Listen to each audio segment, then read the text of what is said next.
নমস্কার বন্ধুরা, WB good নিউজের সকলকে জানাই স্বাগতম। আজকের ভিডিও আমরা দেখব পশ্চিমবঙ্গের 42টি লোকসভা আসনের মধ্যে তৃণমূল কংগ্রেস এবং বিজেপি এবং সিপিআইএম এবং আইএসএফ 2024 সালে কার পাল্লা ভারী হয়ে কোন কোন কেন্দ্রে জয়লাভ করতে পারে। প্রথমে আমরা শুরু করব শ্রীরামপুর লোকসভা কেন্দ্রে। শ্রীরামপুর লোকসভা কেন্দ্রে তৃণমূল কংগ্রেসের হয়ে প্রার্থী হয়েছেন কল্যাণ বন্দ্যোপাধ্যায়, বিজেপির হয়ে প্রতিদ্বন্দ্বিতা করছেন কবির শঙ্কর বোস এবং জোটের প্রার্থী হয়েছে দীপেন্দ্র ধর। 2024 সালে কল্যাণ বন্দ্যোপাধ্যায় পেতে পারে 42% ভোট, দীপেন্দ্র ধর জোট প্রার্থী পেতে পারে 45% ভোট এবং কবির শঙ্কর বোস পেতে পারে 13% ভোট। শ্রীরামপুর লোকসভা আসনে এগিয়ে থাকতে পারে জোট প্রার্থী। পরবর্তী লোকসভা কেন্দ্র বসিরহাট লোকসভা কেন্দ্র 2024-এ ত্রিমুখী লড়াই। রেখা পাত্র অর্থাৎ বিজেপি প্রার্থী, হাজী নজরুল ইসলাম তৃণমূল কংগ্রেস প্রার্থী এবং শহীদুল মোল্লা ডক্টর আখতার আলী। 2024-এ রেখা পাত্র বিজেপি প্রার্থী পেতে পারে 10% ভোট, হাজী নজরুল ইসলাম পেতে পারে 46% ভোট এবং ডক্টর আখতার আলী পেতে পারে 44% ভোট। 2024-এ জয়লাভ করতে পারে হাজী নজরুল ইসলাম। পরবর্তী লোকসভা কেন্দ্র বাঁকুড়া লোকসভা কেন্দ্রে জোটের প্রার্থী হয়েছে নিরঞ্জন দাস এবং অরূপ চক্রবর্তী তৃণমূল কংগ্রেস প্রার্থী এবং বিজেপি প্রার্থী সুভাষ সরকার। বাঁকুড়া লোকসভা কেন্দ্রে জোট প্রার্থী পেতে পারে 40% ভোট, অরূপ চক্রবর্তী পেতে পারে তৃণমূল কংগ্রেস প্রার্থী 34% ভোট এবং সুভাষ সরকার পেতে পারে 26% ভোট। বাঁকুড়া আসন থেকে এগিয়ে থাকতে পারে অর্থাৎ জোট প্রার্থী নিরঞ্জন দাস।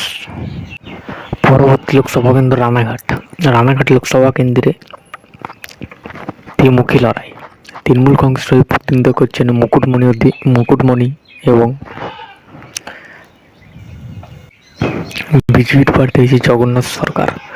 রানাঘাট লোকসভা কেন্দ্রে মুকুটমণি পেতে পারে 45% ভোট, জোট পেতে পারে 19% ভোট, জগন্নাথ সরকার পেতে পারে 42% ভোট। জয়লাভ করতে পারে মুকুটমণি অর্থাৎ রানাঘাট লোকসভা কেন্দ্রে। বর্ধমান দুর্গাপুরে প্রতিদ্বন্দ্বিতা করছেন দিলীপ ঘোষ এবং কীর্তি আজাদ তৃণমূল কংগ্রেস প্রার্থী। 2024-এ জয়লাভ করতে পারে কীর্তি আজাদ অর্থাৎ ভোট পেতে পারে 41%। কেন্দ্রে তৃণমূল কংগ্রেসের তরফ থেকে প্রার্থী হয়েছেন মহা মৈত্র এবং সিপিআইএম প্রার্থী করেছে SM সাদি। তো এই লোকসভা কেন্দ্রে বিজেপির হয়ে প্রার্থী হয়েছেন রানীমা। কৃষ্ণনগর আসনে জোট অর্থাৎ SM সাদি ভোট পেতে পারে 38%, মহা মৈত্র পেতে পারে 36%, বিজেপি পেতে পারে 26% ভোট অর্থাৎ কৃষ্ণনগর আসনে। এই আসন থেকে SM সাদি প্রথম স্থানে থাকতে পারে এবং দ্বিতীয় স্থানে থাকতে পারে মহা মৈত্র এবং বিজেপি থাকতে পারে তৃতীয় স্থানে। পরবর্তী লোকসভা কেন্দ্র যাদবপুর লোকসভা কেন্দ্রে প্রার্থী হয়েছেন তৃণমূল কংগ্রেসের তরফ থেকে সায়নী ঘোষ এবং বিজেপি প্রার্থী করেছে অনির্বাণ গঙ্গোপাধ্যায়কে। তো যাদবপুর লোকসভা আসন থেকে জোট প্রার্থী পেতে পারে সৃজন ভট্টাচার্য 33% ভোট, সায়নী ঘোষ পেতে পারে 39% ভোট, বিজেপি পেতে পারে 28% ভোট। তাই আসন থেকে সায়নী ঘোষ এগিয়ে থাকার সম্ভাবনা রয়েছে এবং সৃজন ভট্টাচার্য দ্বিতীয় স্থান অধিকার করতে পারে এবং তৃতীয় স্থানে যেতে পারে অর্থাৎ বিজেপি প্রার্থী। পরবর্তী লোকসভা কেন্দ্র বালুরঘাট লোকসভা কেন্দ্রে জোট অর্থাৎ সিপিআইএম প্রার্থী করেছে অন্ত এবং তৃণমূল কংগ্রেসের তরফ থেকে প্রার্থী হয়েছে বিপ্লব মিত্র এবং বিজেপির পক্ষ থেকে হয়েছে সুকান্ত মজুমদার। বালুরঘাট লোকসভা আসনে জোট পারে 29% ভোট এবং তৃণমূল কংগ্রেস পেতে পারে 39% ভোট এবং সুকান্ত মজুমদার পেতে পারে 32% ভোট। পরবর্তী লোকসভা কেন্দ্র জলপাইগুড়ি লোকসভা কেন্দ্রে তৃণমূল কংগ্রেসের তরফ থেকে প্রার্থী হয়েছেন নির্মল চন্দ্র রায় এবং সিপিআইএমের তরফ থেকে প্রার্থী হয়েছে দেবরাজ বর্মন এবং বিজেপি। তো আসন থেকে জোট পেতে পারে 25% ভোট এবং তৃণমূল কংগ্রেস পেতে পারে 42% ভোট এবং বিজেপি পেতে পারে 33% ভোট। তো এই আসন থেকে প্রথম স্থানে উঠে আসতে পারে তৃণমূল কংগ্রেস প্রার্থী নির্মল চন্দ্র রায়, অর্থাৎ জলপাইগুড়ি লোকসভা কেন্দ্রে। তো এবার আমরা চলে আসছি পরের লোকসভা কেন্দ্র কুচবিহার।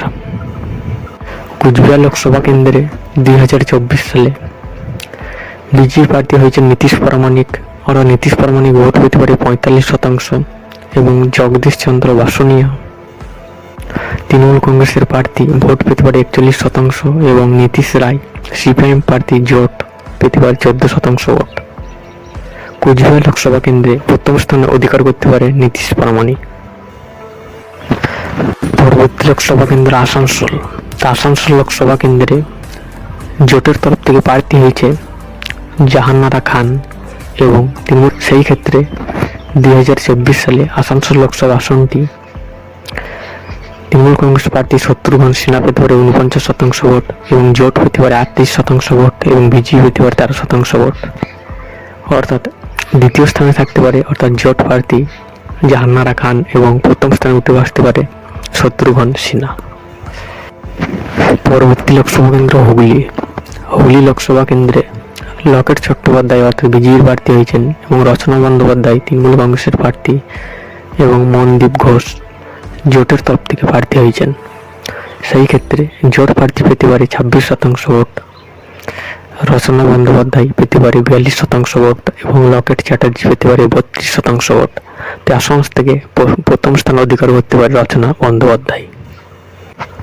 পরবর্তী লোকসভা কেন্দ্র বিষ্ণুপুর।